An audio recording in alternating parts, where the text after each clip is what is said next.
The following is a special presentation of Tony Kurre Radio.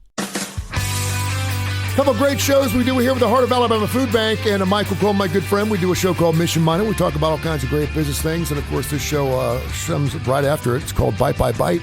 A little shorter version here and primarily just about food banks and, of course, the Feeding America. And I always think it's really interesting because you're a creative type of guy. Would you say you're a creative guy? I try to be. You think outside. I have lots of failures, so if creative means you have pluses and a lot of losses, yeah, that's me. I would think in a non-for-profit, you're always trying to think of different ways to raise money and raise awareness and advocate for certainly what you do. And so today we're going to talk about creating additional streams of revenue or sources of resources for a food bank. And I, again, always thinking outside the box. Can you give me, because you've been doing non-for-profits your entire life, and I don't want to put you on the spot here because we haven't discussed this, but have you ever had, I know you did some license plate stuffs with some businesses you've worked for, but have you ever come up with a harebrained idea where you thought, wow, this could be just a wonderful idea, and you're just like, what in the world am I thinking?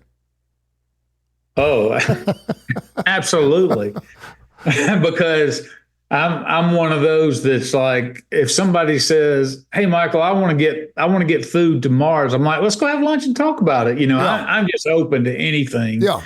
Now we likely are going to run into lots of problems along that, but I'm willing to do anything. And there's times where thinking outside the box, and I would say I've been overly optimistic. I can explain it how I want to do something and it makes sense to people. And you're like, yeah, but in reality, that's if, I'm like, you take A and B and C and D, and then you just add those together and it creates, and that's if A turns out to work like A should, B turns, so in other words, everything's got to work. If everything worked out perfectly, it could do that. But we know in life, sometimes there's big swings and misses. So, oh, yeah, I have definitely sold ideas that I firmly believed in, that I was committed to, that I thought, and maybe still think is a good idea, but some of the things around it didn't come to fruition as were necessary. And so are there times where I have to go back to the board with a little egg on my face? And the answer to that question is absolutely. Are there times when people come back to me and go, "Hey, Michael, you were going to do something about a year ago." And I'm like, "Yep, I did." And how'd that go? Well, not near as good as I thought it was going to go. But I still love the idea of thinking outside the box. And the reason it's so challenging in nonprofit space, as I've mentioned in other shows,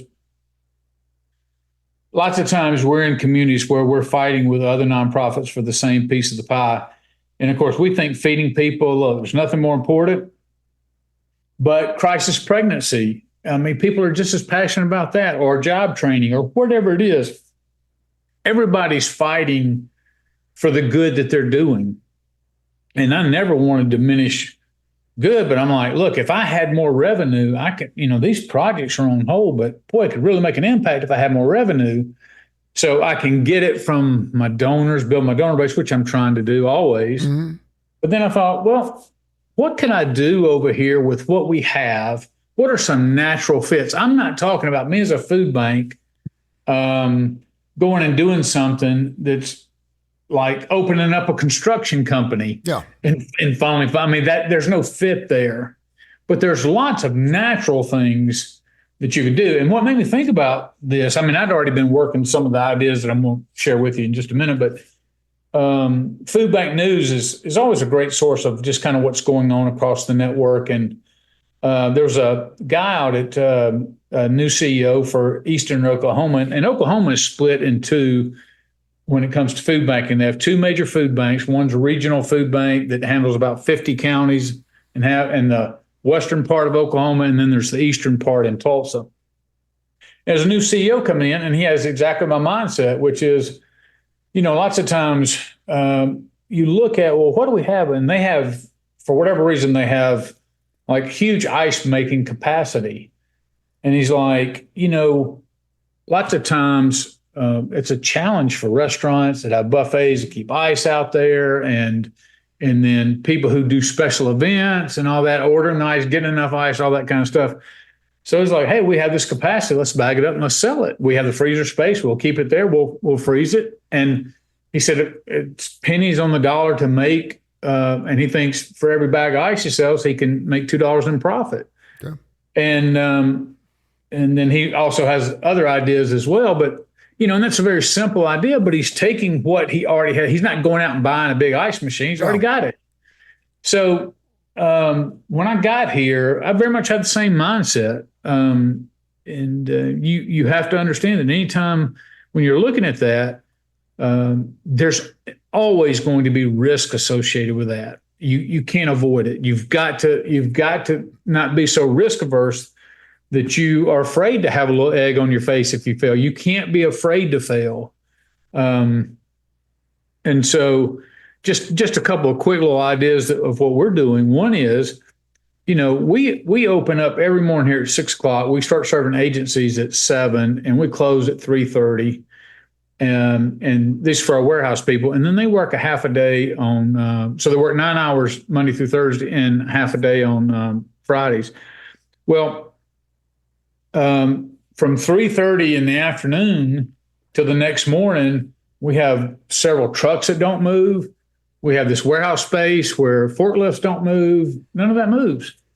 And so we have 2 community colleges that teach truck driver training, but they don't have a dock to use. And sometimes they don't even have enough trucks to use. And so we said, okay, how about this? How about I lease you our trucks and our dock space and allow our Alabama Community College system to come along and do truck driver training with our equipment at our location. And guess what? And I'm going to lease that out to you. And these are trucks that we already own. Sure. This is property we already own. So all we're doing is just turning that into a revenue stream. So it seems it's very natural. Yeah. Another thing we're doing that I'm very excited about, we're not there yet, but we're heading that direction. And there's if you count both partner food banks and affiliated food banks across Feeding America, you've probably got 250 to 275 food banks. There's only 9 what they call protein pack rooms. And I think we've talked about this on another show, what a protein. So, for instance, when there's a Tyson plant that donates chicken to us, but they donate it in huge tubs. And obviously we can't dispense it to those in need, to our agencies in need. So we have to pay to get that repacked into 5-pound packages. It has to be relabeled because that's the USDA rules and guidelines, and it's all there for safety reasons. Well, we're looking at putting a protein pack room in our food bank so that when we pick up that food, instead of taking it to a USDA certified facility, we can bring it back there and we can repack it ourselves.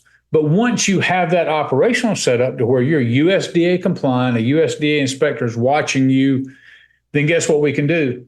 We can do that. We can process food for other food banks who don't have, and really for anybody outside of food bank who needed something processed into a smaller package. And then we could charge, whatever the market value is for that. And even going back to the Alabama Community College system, they have one of the things that they train for are butchers here in the state and getting butcher certifications. So they have the training. A lot of it's online, but then they have to have a lab where they can actually do it. Mm-hmm. And I'm like, okay, so you want to lease our when we're not using in the evenings, you want to lease our protein pack room to do butcher training and to, and we're like, again, a natural fit because we're using our facilities. Not only are we creating revenue, but we're helping the Alabama Community College system, which is helping give people certified skills that they can make living wages. So everybody wins in this. I love it. And you're talking about potentially, you could go from anywhere from 50,000 to 200,000, depending on how busy you are and how active you are. Then it's not even to mention that you could do forklift training and certification. There's a lot of things you could do. So we're really excited about that. I love the idea, but if you start with the idea, well, this could happen, that could happen, and you're like, you're right. You might as well just not do anything. But I'm out there. I don't look at, what could happen. Yes, you have to do a risk assessment, which we do, and we want to mitigate risk as much as possible. But the bottom line is, instead of saying, well, what do we have to do, or, this could happen, we talk about, wow, let's look at what the possibilities are. We can create this huge funding stream that comes in that now allows us to do this project that's going to help more and more people, and it's going to help us be a stronger food bank in our region. And to me, that's why taking a risk is always worth it, because there's payoff, there's blessings for others. And what I found is when you surround yourself with smart people like I do, because on some of these things, I'm not the smartest guy. I surround myself with smart people who help me think through the risk. We lower the risk, we get it as low as we can, and then we move forward boldly. Way more times than not, we've been successful in doing great things. So I just want to encourage those out there who might be hesitant to step forward. Man, just if it's there, surround yourself with smart people and move forward boldly. You can totally turn your current fundraising paradigm on its head if you just look at it through a different lens. Thank you, my friend. Enjoyed it. This has been a special presentation of Tony Kurre Radio.